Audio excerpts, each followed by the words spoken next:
अरे भाग्यवान, ये हमारे राज्य में एक बहुत ही गरीब मोहन लकड़हारा रहता है, जिसकी दो बेटियां हैं। दोनों बेटियां ना केवल बहुत सुंदर है, बल्कि बहुत ही समझदार और चतुर भी है, ठीक तेनालीरामा की तरह। जी हाँ, मुझे भी पता है मोहन का संघर्ष और उसकी बेटियों का इस लायक होना काबिले तारीफ है। मोहन लकड़हारे ने उन्हें गरीबी में पालने के बावजूद अच्छी शिक्षा दी है और बेटियों ने हर क्षेत्र में कुशलता हासिल की है। उनके गुणों के कारण वो पूरे गांव में मशहूर हैं। लोग उनकी सुंदरता और बुद्धिमानी का उदाहरण देते हैं।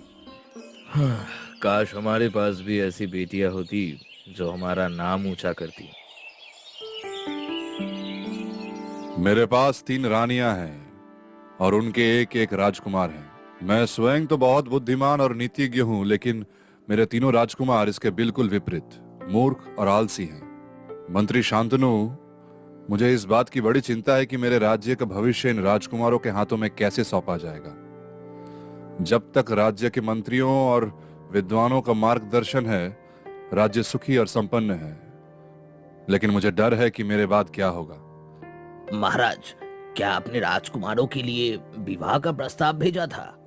हाँ शांतनु, भेजा था, लेकिन राजकुमारों की मूर्खता के चर्चे दूर दूर तक मशहूर हैं।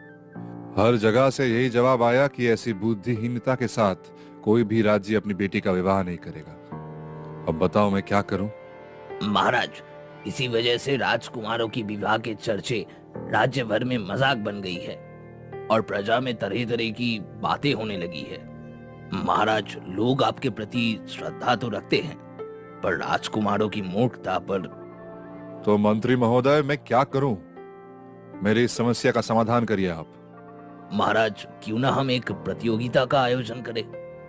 परंतु शांतनु, राजमहल की लालच में प्रजा की हर लड़की इस प्रतियोगिता में भाग लेगी, तो हम उसका चयन कैसे करेंगे? इस प्रतियोगिता में बुद्धिमान लड़कियों से प्रश्न पूछे जाएं। जो भी लड़कियां इन प्रश्नों का उत्तर देने में सफल होंगी, उनके साथ आपके राजकुमारों का विवाह किया जाएगा। इस तरह हमें राजकुमारों के लिए ना केवल योग्य पत्नियां मिलेगी, बल्कि राज्य में उनकी बुद्धिमानी का भी सम्मान होगा। मंत्री महोदय, मुझे तो तुम्हारा सुझाव बहुत पसंद आया। सैनिकों, जाओ और पूरे राज्य में घोषणा करवाओ कि एक भव्य प्रतियोगिता का आयोजन होगा। इस प्रतियोगिता में भाग लेने वाली सभी कन्याओं को राजा के द्वारा चुनौतीपूर्ण प्रश्न पूछे जाएंगे। जो भी लड़कियां इन प्रश्नों का सही उत्तर देंगी, उन्हें राजकुमारों के साथ विवाह करने का अवसर मिलेगा।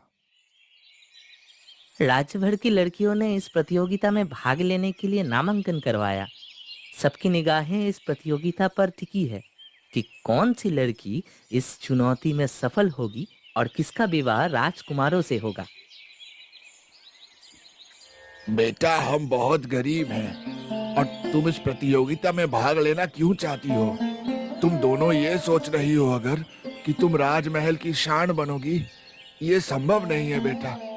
पिताजी, आपने हमें इतना पढ़ाया लिखाया और इतना शिक्षित बनाया, तो हमें ये बात साबित करनी है कि हमारे पिता ने हमारे लिए क्या क्या किया है। जीवन में इतना संघर्ष करने के बाद भी आपने हमें शिक्षित किया है। पिताजी, हमने मन में इस बात का संकल्प लिया है कि हम अपने पिता का नाम ऊंचा करेंगे और इस चुनौती को स्वीकार करेंगे।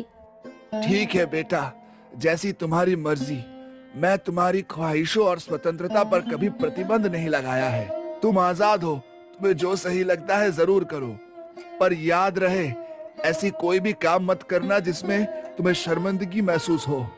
अपने स्वाभिमान के साथ अपने काम को पूर्ण इच्छा से संपूर्ण करना।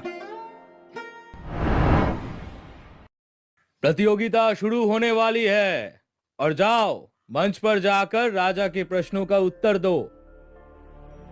महाराज, मैं और मेरी बहन निशा इस प्रतियोगिता में भाग लेने के लिए इच्छित हैं, परंतु हम एक बहुत गरीब लकड़हारे की बेटियां हैं।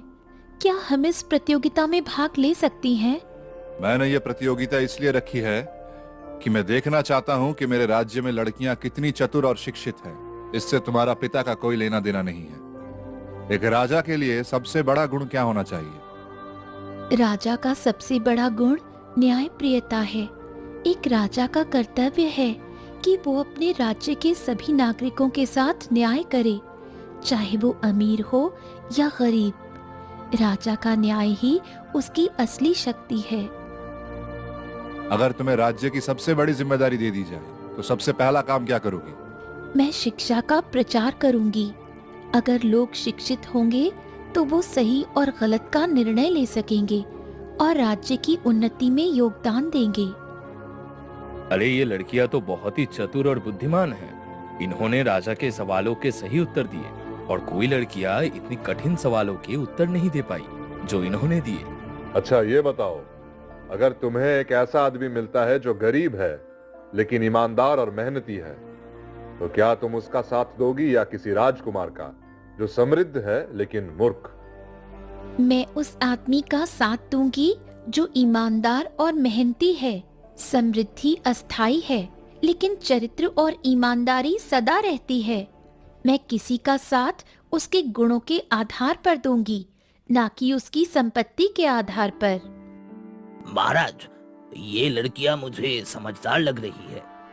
इसने लगभग अभी तक जितने सारे प्रश्न पूछे गए हैं, दोनों लड़कियों ने बिल्कुल सही जवाब दिए हैं। हाँ, मैं जिस खोज में निकला था वो खोज मुझे संभव दिख रहा है। इनकी चतुराई, बुद्धिमानी और समझदारी मुझे प्रसन्न कर रही है। यदि तुम्हें ऐसी परिस्थिति में डाला जाए जहां तुम्हारे सामने या तो राज्य का भला करने का अवसर हो या अपने परिवार का हित साधने का, तो तुम किसे चुनोगी?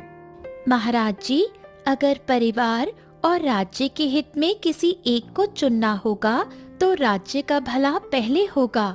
अगर राज्य का भला होगा तो परिवार का भी भला होगा, लेकिन हम दोनों हर संभव प्रयास करेंगे कि परिवार और राज्य दोनों का भला हो सके।